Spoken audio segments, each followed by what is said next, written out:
invasión a Ucrania, ataques masivos, destrucción de instalaciones militares, toma de sectores estratégicos y más de uno frotándose las manos porque la guerra implica dolor y muerte para muchos, es negocio y dinero, mucho dinero para otros. Las amenazas del ataque se generaron hace tiempo, era algo que se podía prever.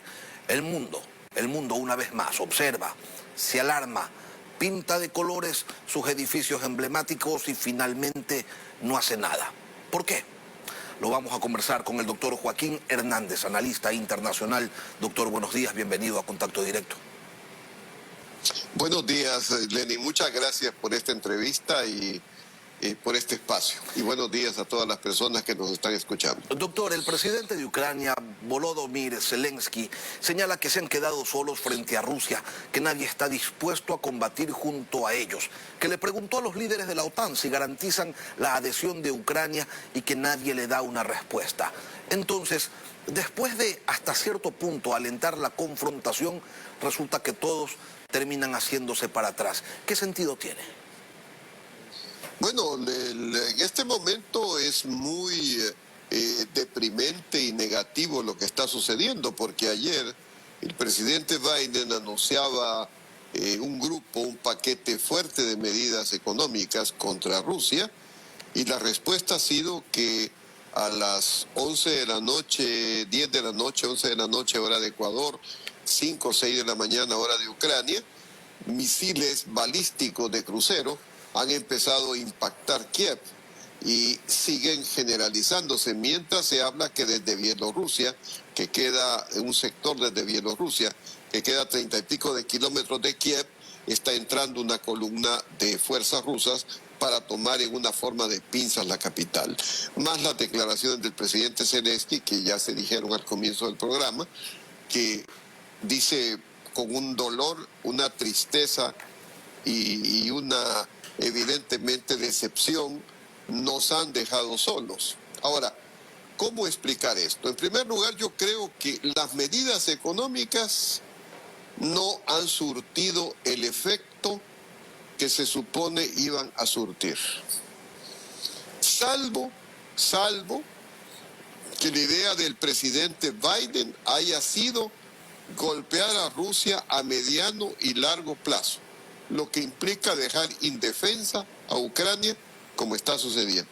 Porque la respuesta de Putin ha sido directa, misiles, frente a las medidas económicas, cuando ayer declaraba el Biden de que iba a convertir al presidente ruso en un paria internacional.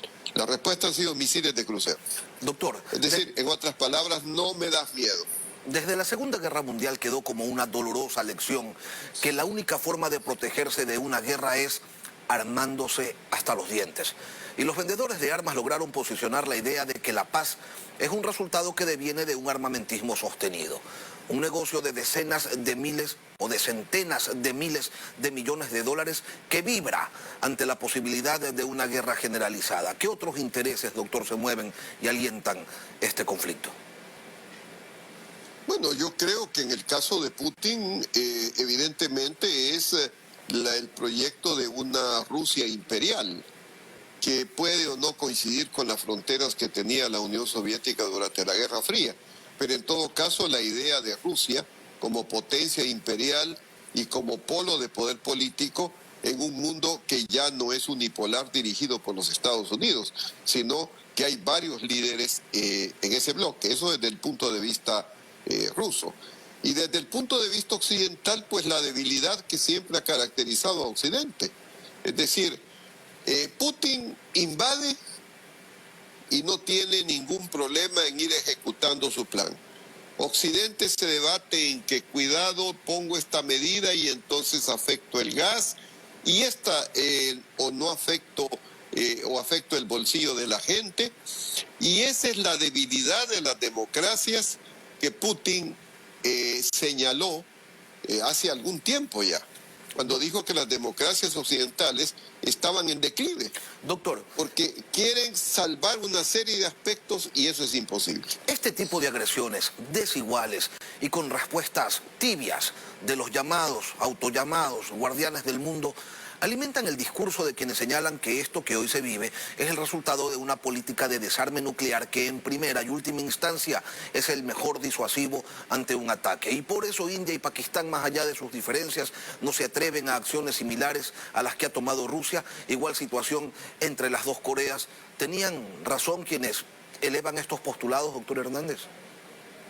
Bueno, yo no creo que necesariamente el armamentismo nuclear sea la clave para solucionar estos conflictos, porque una guerra nuclear en Europa también afecta a Rusia. Pero lo que sí necesario es una voluntad unida para salir adelante, y esto implica una visión militar, y en segundo lugar, una unificación en torno a un líder. Si las democracias continúan peleándose entre sí, porque no, etcétera, lamentablemente estamos en manos de gente como Putin, que hará lo que quiera. El problema es que del otro lado no hay ese líder que unifique. Biden no tiene esa pasta. No, y es que no solo es el problema de los líderes, el problema es de la ciudadanía. A ver, no nos olvidemos que Putin es un hombre que viene de los servicios de inteligencia rusos. Y él en declaraciones públicas, no es que yo lo estoy diciendo por acaso, él en declaraciones públicas ha dicho que las democracias occidentales están en declive por el el exceso de tolerancia y por el excesivo culto a las minorías. Sea verdad o no sea verdad, sea una falsedad de Putin, eso es otra cosa. Pero esa es su visión. Y lo que está poniendo en práctica en Ucrania es precisamente eso. Y Occidente lo que está haciendo es medidas económicas que son inútiles ante misiles y ante una voluntad decidida. Doctor, hasta que se firmó el memorándum de Budapest en 1994, y esto usted lo conoce mejor que muchos, en el que se respetaba, en este memorándum se instaba a respetar la independencia, la soberanía y las fronteras de Ucrania por parte de Estados Unidos, Rusia y el Reino Unido.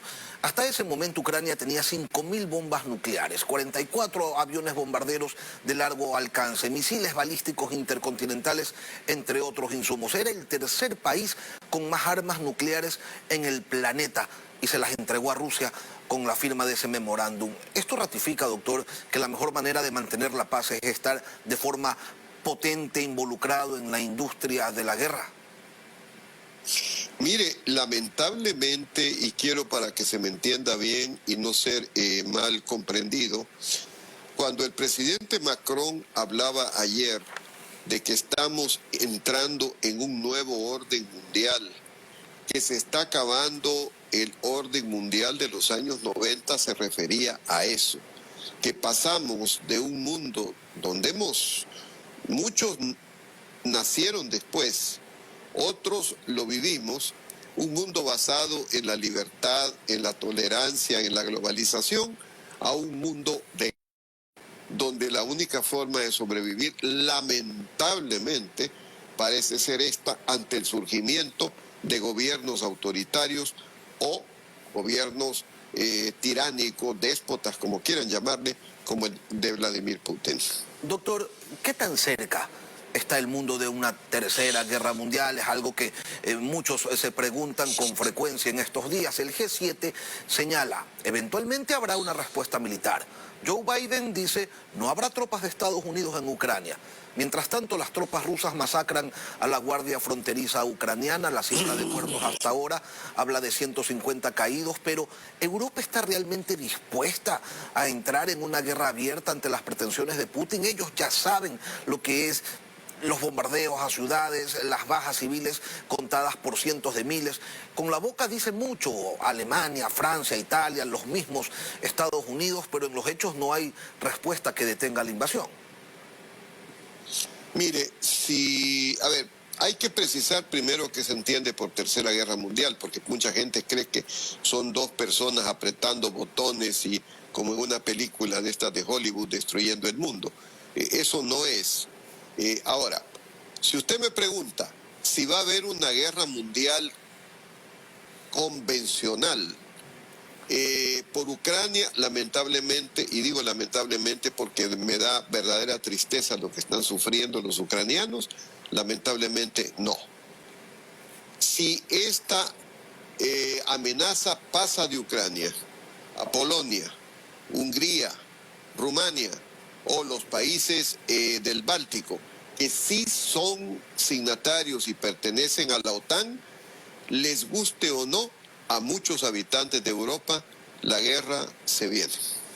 A más de los impactos económicos que genera y que se van a agudizar en las relaciones comerciales, ¿cuál es el coletazo de esta situación para América Latina? Los países petroleros se frotan las manos, Ecuador no tanto porque tiene su crudo comprometido, pero más allá de eso, ¿cuáles son los efectos más tempranos que llegarán por estos lados?